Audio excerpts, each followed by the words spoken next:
নমস্কার বন্ধুরা, মহাপীঠ তারাপীঠে আপনাদেরকে আরও একবার স্বাগত। আজকের ভিডিওটা তাদের জন্য যারা একদিনের ট্যুরে তারাপীঠে আসছেন, তারাপীঠ মন্দিরে পুজো দেবেন, দর্শন করবেন, আবার ফিরে যাবেন। দিক থেকে আসছে রামপুরহাট সাইড থেকে, আর এইদিকে যাচ্ছে আপনার তারাপীঠ রোড স্টেশন। আর এটা হচ্ছে তারাপীঠের প্রশাসনিক ভবন। তো এই মোড়টার নাম হচ্ছে আটলা মোড়। এখান থেকে আপনারা তারাপীঠ রোড স্টেশন যাওয়ার জন্য এবং রামপুরহাট স্টেশন যাওয়ার জন্য অটো পেয়ে যাবেন। এখান থেকে রামপুরহাট দূরত্ব মাত্র 9 কিলোমিটার, আর তারাপীঠ রুট দূরত্ব 6 কিলোমিটার। তো তারাপীঠ রোডে সব এক্সপ্রেস ট্রেন দাঁড়ায় না, কিন্তু রামপুরহাট স্টেশনে সব এক্সপ্রেস ট্রেন দাঁড়ায়। তো আপনারা রামপুরহাট যাওয়ার চেষ্টা করবেন। রামপুরহাট এখান থেকে অটোতে, শেয়ার অটোতে ভাড়া হচ্ছে আপনার 40 টাকা করে। আর এখান থেকে আপনারা বামদেবের বাড়ি, সেখানেও আপনারা যেতে পারেন। আটলা গ্রামে আছে, এখান থেকে 2 থেকে 2.5 কিলোমিটার দূরত্ব। তো চলুন এবারে মন্দিরের দিকে আপনাদেরকে নিয়ে যাওয়া যাক। থাকার জন্য মধ্যবিত্ত হোটেল হিসাবে এই কল্যাণী লজ বা এইরকম যে হোটেলগুলো আছে, এগুলো অনেক ভালো, কারণ এগুলো 700 টাকার মধ্যে আপনার নন এসি রুম এসে যাবে। হোটেলে এখানে 700 থেকে 1000-এর মধ্যে আপনারা পেয়ে যাবেন।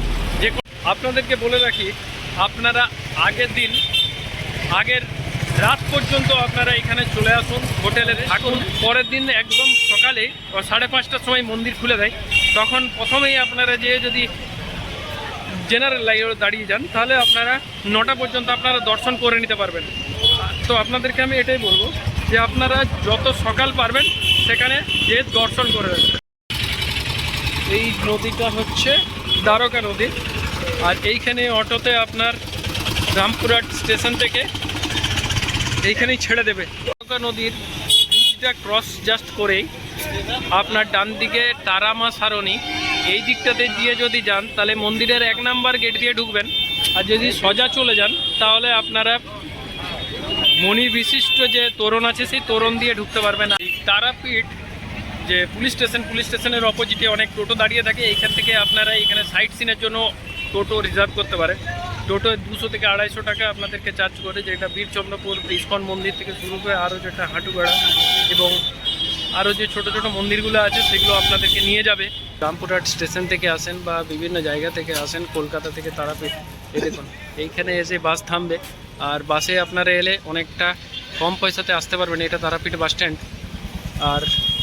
আর একটু আগেই হচ্ছে তারাপীঠের মন্দির যাওয়ার জন্য বিশিষ্ট তোরণ। তারাপীঠের সাইট সিন বলতে এখানে নিতাই বাড়ি এবং যে বীরচন্দ্রপুরের ইস্কন মন্দির, সেটাই সব বিখ্যাত। সকালবেলার লাইনটা দেখুন, জেনারেল লাইনটা এইখান প্রত্যেক মন্দির থেকে এখান পর্যন্ত একদম জেনারেল পুজো দেওয়ার লাইন পড়ে গেছে। বুঝতে পারছেন আজকে কি অবস্থা। আজকে শনিবারের দিন। ওই যে আগে দেখা যাচ্ছে, ওটা হচ্ছে বিশিষ্ট তোরণ। ওই দিক দিয়ে ডান দিক দিয়ে মন্দির ঢুকতে হবে। তো আজকে প্রচুর ভিড় আছে সকালেও। তো আপনাকে আরও সকালে আপনাকে আসতে হবে। আর এখন টাইম হচ্ছে আপনার 7:30। আজকে ভিড়ের আরেকটা কারণ আছে, শনিবার তো বটেই, তার সাথে আরেকটা কারণ হচ্ছে এখানে ভিআইপি আসবেন বিকেলের দিকে, আর মনে হয় দর্শন তখন ওটা বন্ধ রাখবে। তো সেই জন্য মানুষ সকালবেলার দিকেই আজকে, নাহলে সাধারণত সকালবেলার দিকে একটু খালি হয় তুলনামূলকভাবে। কেন কি সন্ধ্যার দিকে বেশি ভিড় হয়, কারণ সন্ধ্যার 7:30টার পর থেকে 10টা পর্যন্ত খোলা থাকে। এই হচ্ছে বিশিষ্ট তোরণ, এটা মন্দির ঢোকার মেন রাস্তা। তো চলুন একবার মন্দিরের দিকে যাওয়া যাক। আর এইখানে পুজোর ডালির জন্য এখানে আপনারা পেয়ে যাবেন। যারা দূর থেকে মাকে দর্শন করবেন, তারা সোজা মন্দিরে উঠবেন, তারা এই দিকে যেতে পারেন সোজা। লাইনটা আপনারা এই দিকে যাচ্ছে, যে মায়ের মন্দির। আর আপনারা যদি এই জেনারেল লাইনে না দাঁড়াতে চান, আপনারা যদি 500 টাকার গেট পাস দিয়ে যেতে চান, সহজেই গর্ভগৃহে প্রবেশ করতে চান, তাহলে এখান থেকে আপনারা টিকিট করে নেবেন, গেট পাস করে নেবেন। আজকের যা পরিস্থিতি, তাতে মায়ের মন্দিরের গর্ভগৃহে প্রবেশ করা আপনাকে হয় 500 টাকার টিকিট করে ঢুকতে হবে, তাতেও কিন্তু আপনাকে 1 ঘন্টা দাঁড়াতে হতে পারে। আর জেনারেল লাইনে আপনাকে 4 থেকে 5 ঘন্টা দাঁড়াতে হবে, যা পরিস্থিতি আজকে দেখছি। আর যদি আপনারা দূর থেকে মাকে দর্শন করতে চান, সেটাও একটা রাস্তা আছে কিছু টাইমের জন্য মায়ের দর্শন করার জন্য।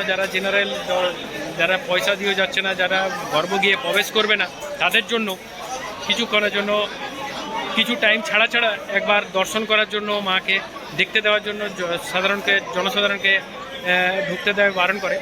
তো সেই টাইমে আপনারা দর্শন করতে পারেন। সেখান থেকে আমি মাকে দর্শন করব, আপনাদেরকে দর্শন করাবার চেষ্টা করব, দেখি কতটা পারি। এটা হচ্ছে মন্দিরের পূর্ব দিক, আর ওই দিকে পশ্চিম দিকে আছে আরেকটা 1 নাম্বার গেট। সেই গেটটা শুরু হচ্ছে, আপনাকে যদি যেতে হয় তাহলে আপনাকে হয় এইটার এই পাস হয়ে ঘুরে যেতে হবে, আর না হলে আপনার দ্বারকা নদীর পরেই যেটা 1 নাম্বার গেট, মা তারা তোরণ লেখা আছে, সারণী আছে, সেইটা দিয়ে গেলে আপনারা 1 নাম্বার গেটে যেতে পারেন। তো চলুন এখন মন্দিরে যাওয়া যায়, দেখায় যে আপনাদেরকে দর্শনও করাবো, তার সাথে ভিআইপি গেট এবং জেনারেল লাইনটা একবার পুরোটা দৃশ্যটা দেখাবো।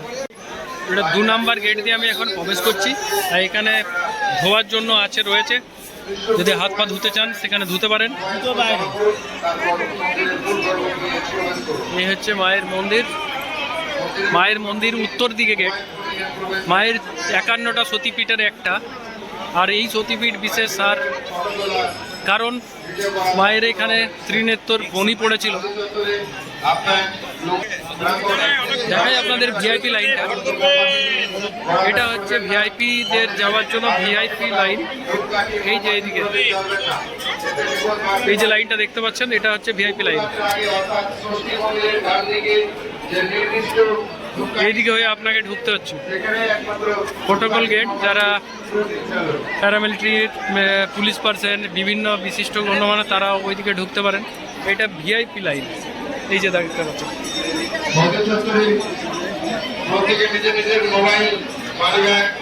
এটা সবটাই ভিআইপি লাইন, 500 টাকা টিকিট লাগে। এটা ভিআইপি লাইনের।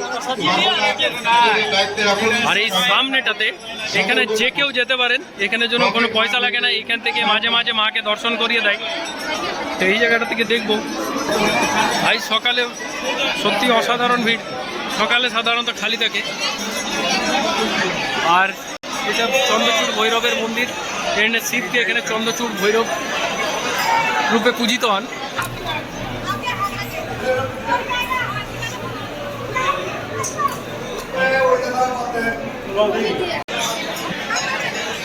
এখানে আপনি মানত করতে চাইলে মানত করতে পারেন। আর আপনাদের জীবৎকুণ্ডটা এখান থেকে দেখিয়ে দেবো। গণেশজির মন্দির।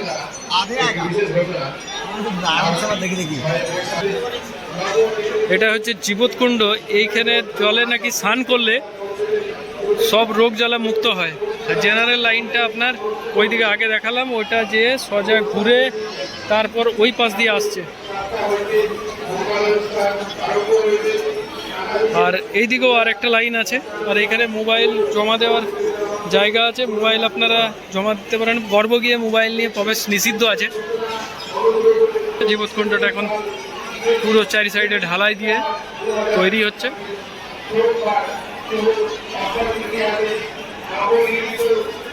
এটা জেনারেল লাইন।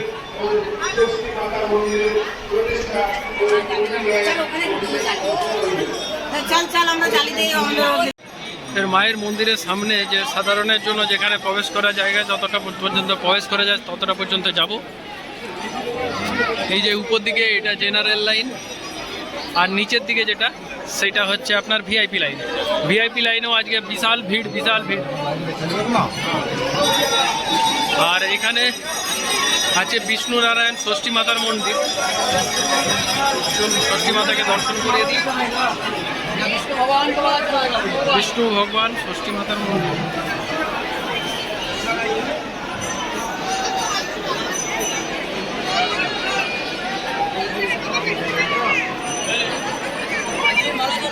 এই নিচের দিকে একটা ভিআইপি লাইন, আর এইদিকে 1 নাম্বার গেট।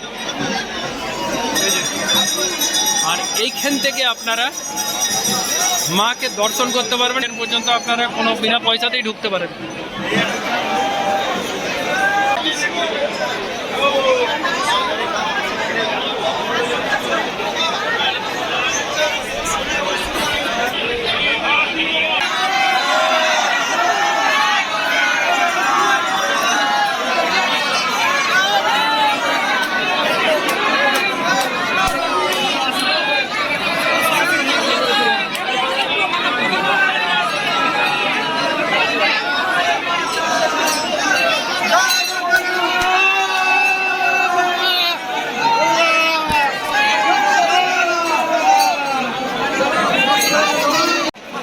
আজকে মায়ের মন্দিরের যা অবস্থা, প্রচুর ভিড় হয়েছে। সকালবেলাতে এত ভিড়, আজকে শনিবার বলে বিশেষ, আর বিকেলবেলাটাতে ভিআইপি আসবে, সেই জন্য মানুষজন সকালের দিকেই দর্শন করে যাচ্ছে।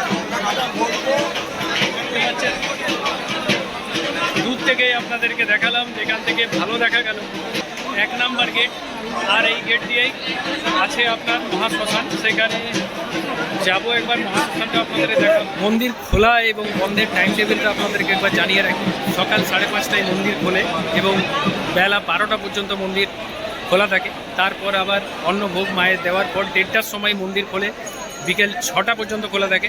সন্ধ্যে 7:30টার সময় আবার খোলে, তখন রাত্রি 10টা অবধি খোলা থাকে। আর 6:30টার সময় মায়ের সন্ধ্যা আরতি হয়, আর মঙ্গল আরতি হয় ভোর 4:30টায়। মন্দিরের 2 নম্বর গেটের ঠিক বাঁ দিক দিয়েই মন্দিরের পশ্চিম দিকে যাব, যেদিকে 1 নাম্বার গেট আছে সেদিকে এই মহাশ্মশান আছে। আর এটা মন্দিরটাকে গোল করে ঘুরছি। এদিকে বাহির পথ আছে বেরোবার জন্য, এইদিকে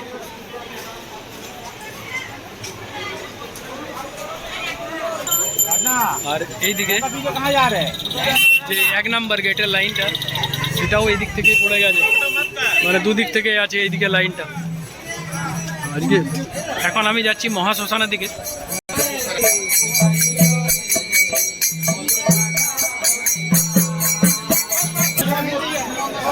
মায়ের এটা মন্দির ঢোকার 1 নাম্বার গেট, আর এই গেটের ঠিক অপোজিটেই আছে মহাশ্মশান যাওয়ার রাস্তা। তারা মায়ের ফটো থেকে শুরু করে অনেক কিছু জিনিস এখানে কিনতে পারবেন। এইটা মহাশ্মশান, আর এইদিকে দ্বারকা নদী। দ্বারকা নদীর দিকে আগে একবার যাই।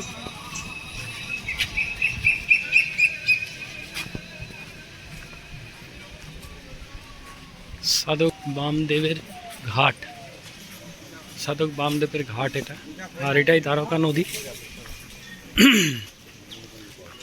দ্বারকা নদী থেকে আপনারা স্নান করে যেতে পারেন। চলুন এবার শ্মশানে যায়।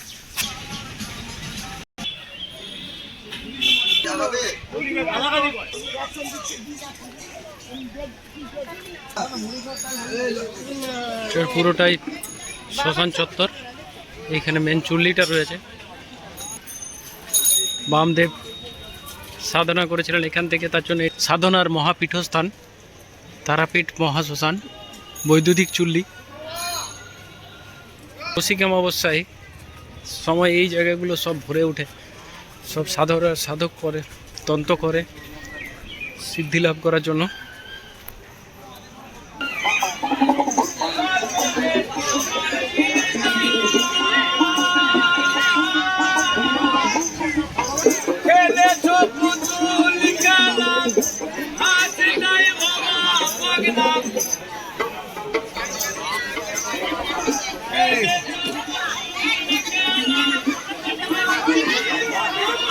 কামাখ্যা বাবার সমাধি মন্দির, আর এখানে আছে মায়ের পা, মায়ের পাদপদ্ম।